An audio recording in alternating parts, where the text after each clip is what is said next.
नमस्कार, मैं सौरभ सिन्हा आप सभी का स्वागत करता हूं जनश्रुति के नए एपिसोड में।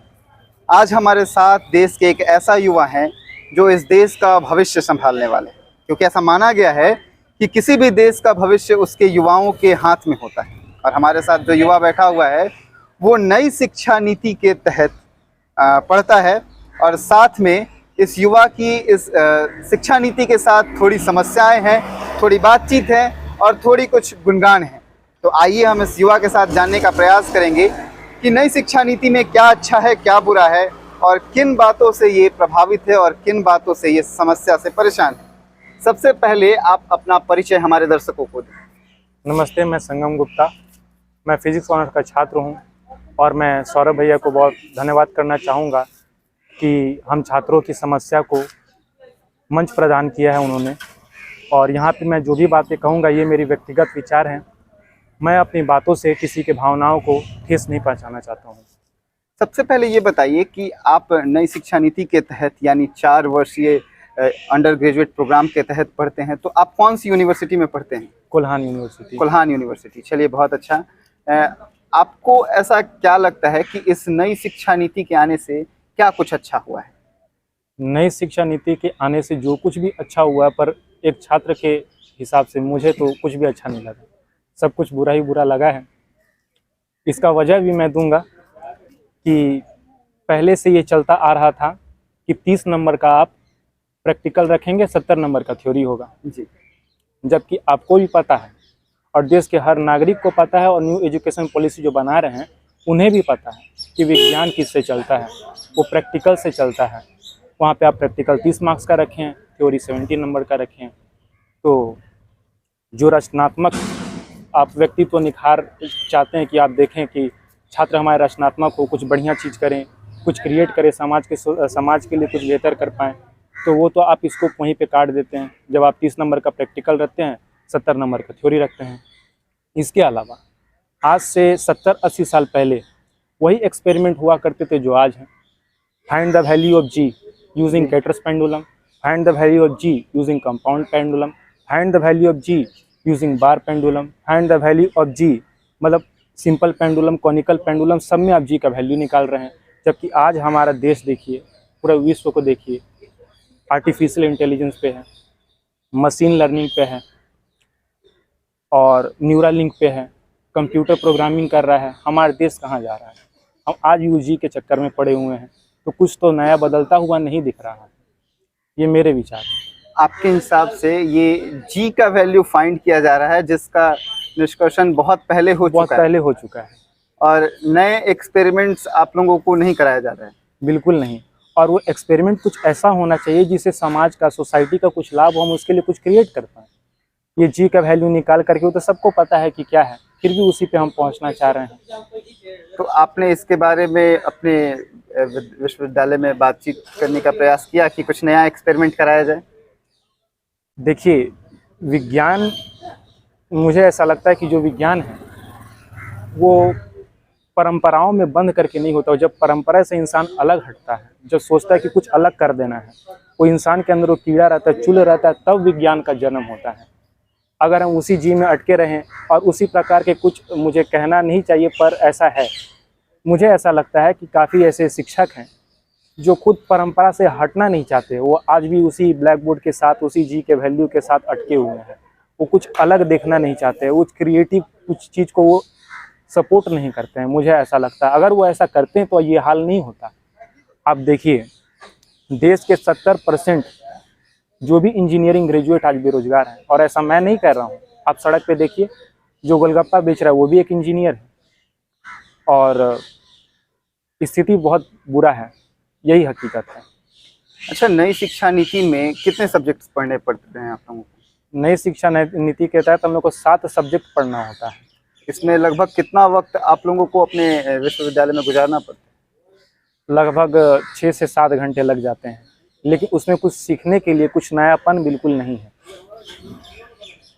आपको ऐसा कहीं लगता है क्या कि 7 सब्जेक्ट आने से आपके सर पर एक बोझ की वृद्धि हुई है या फिर कुछ? देखिए, बहुत साधारण सा बात है।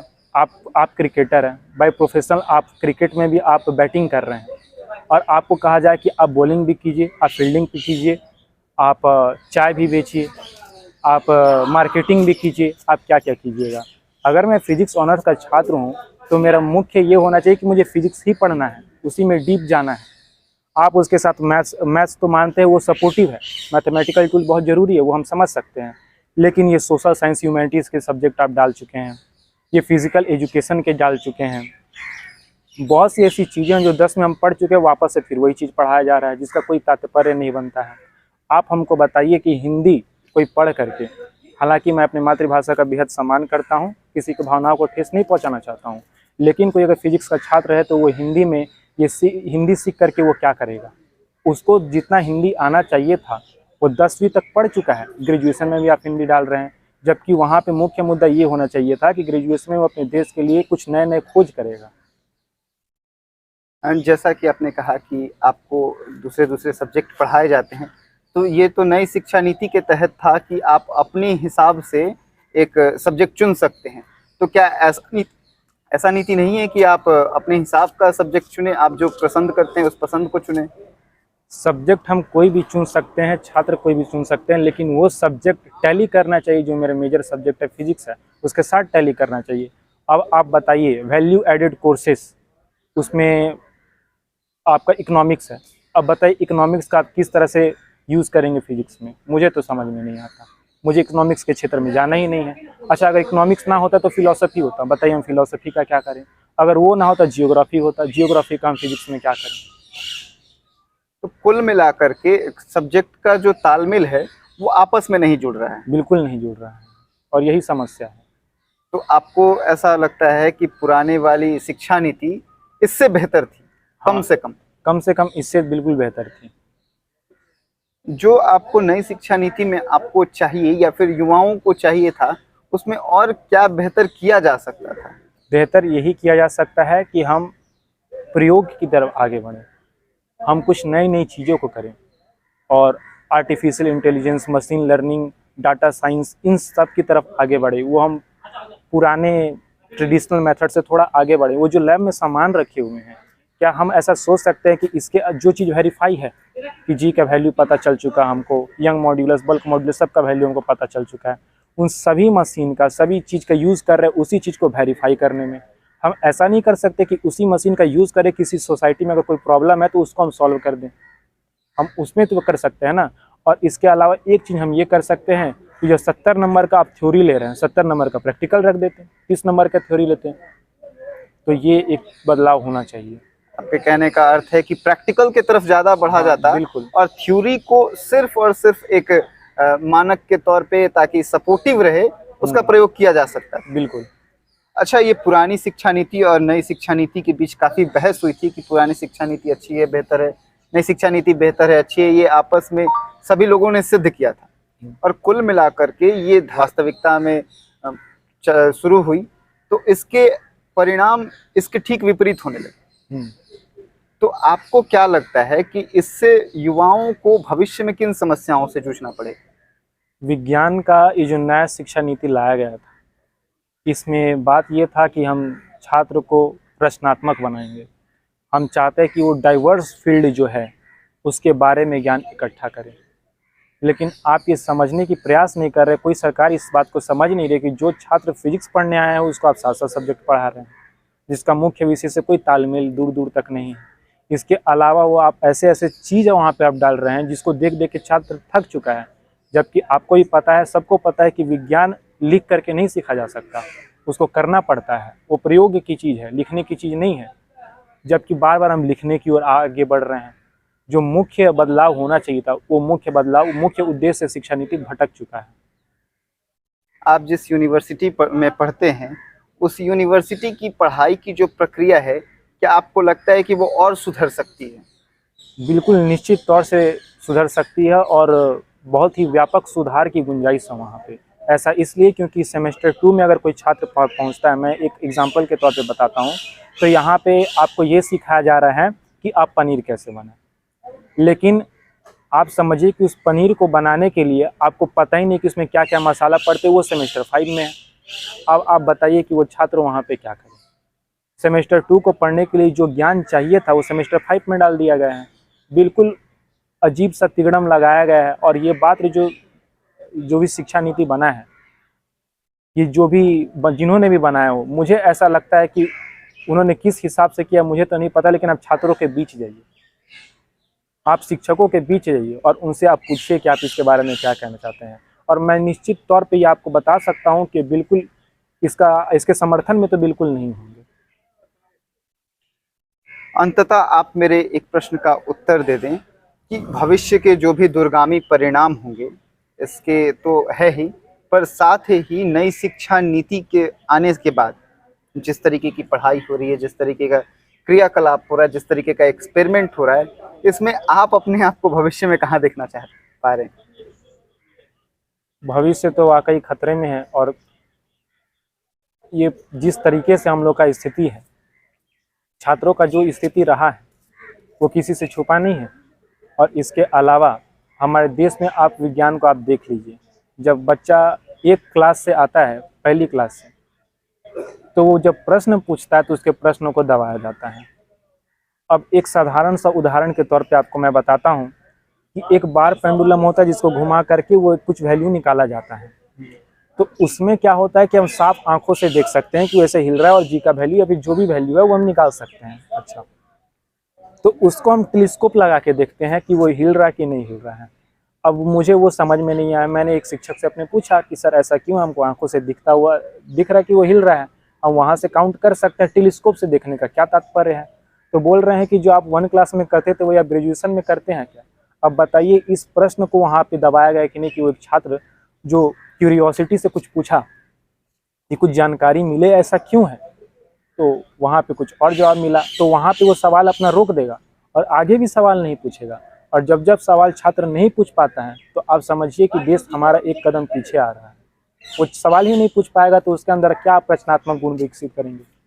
वो वैज्ञानिक क्या बनेगा? वो वैज्ञानिक तो आप छोड़ दीजिए, एक साधारण सा इंसान है, कुछ गिरता है तो उसका कॉज को समझता है कि ऐसा क्यों हुआ, आप उसको वहीं पे दबा रहे हैं। खैर, आजकल तो इंटरनेट का ज़माना है और पूरा डिजिटल हो चुका है दुनिया, तो वहाँ मुझे पता चला कि वो टेलीस्कोप से हम लोग छोटे छोटे मूवमेंट्स को देख सकते हैं जो हम लोग आंखों से मूवमेंट को नहीं देख सकते। और मूवमेंट को वो छोटा होना रहता है ताकि वो वहाँ पे एक्यूरेसी और प्रिसीजन का वहाँ पे एक मामला होता है जो बहुत ही ज़्यादा एक्यूरेट है, इस वजह से ऐसा होता है। खैर, उन्होंने जवाब तो नहीं दिया, लेकिन मुझे इंटरनेट से जवाब मिला। और आप बहुत ही हास्यास्पद बात है कि नई शिक्षा नीति में हम ये देख रहे हैं कि सब कुछ बताया जा रहा है, लेकिन ये बताया अगर जाता कि छात्र डिजिटल टूल्स का इस्तेमाल किस तरीके से कर सकते हैं अपने पढ़ाई को और इन्हेंस करने के लिए, तो वो बेहतर होता। और वही चीज़ नहीं है, जो काम की चीज़ है उससे दूर कर दिया गया है। तो एक तो सब्जेक्ट है आपका डिजिटल एजुकेशन, जहाँ तक पता है। हाँ, डिजिटल एजुकेशन है, लेकिन डिजिटल एजुकेशन में ये बहुत बेहतरीन बात की है। यहाँ पे बहुत सारे लोग बोलेंगे कि डिजिटल एजुकेशन था जिसके माध्यम से आप सीख सकते थे, लेकिन आप बताइए वहाँ पे डिजिटल एजुकेशन में कुछ प्रश्न आए थे। 2 प्रश्न आपसे हम पूछते हैं, what are the step to create YouTube channel. अब आप इसको बताइए, आप लिख करके दिखा सकते हैं कि आप इसको करके दिखा सकते हैं? इसको तो करके ही दिखाया जा सकता है। वहाँ पे पूछा व्हाट आर द स्टेप, तो लिख करके कोई कैसे दिखाए? इसके अलावा what is the difference between MS Excel and MS Access, बहुत सारे ऐसे चीज़ है, जैसे ये Google spreadsheet, how to create Google spreadsheet. अब वहाँ पे एग्जाम रख देना चाहिए कि वहाँ पे छात्र करके दिखाते हैं, तो वो बेहतर होता। आप बोल रहे हैं कि ये लिख के दिखाओ, ये बिल्कुल उल्टी गंगा बहा रहे हैं।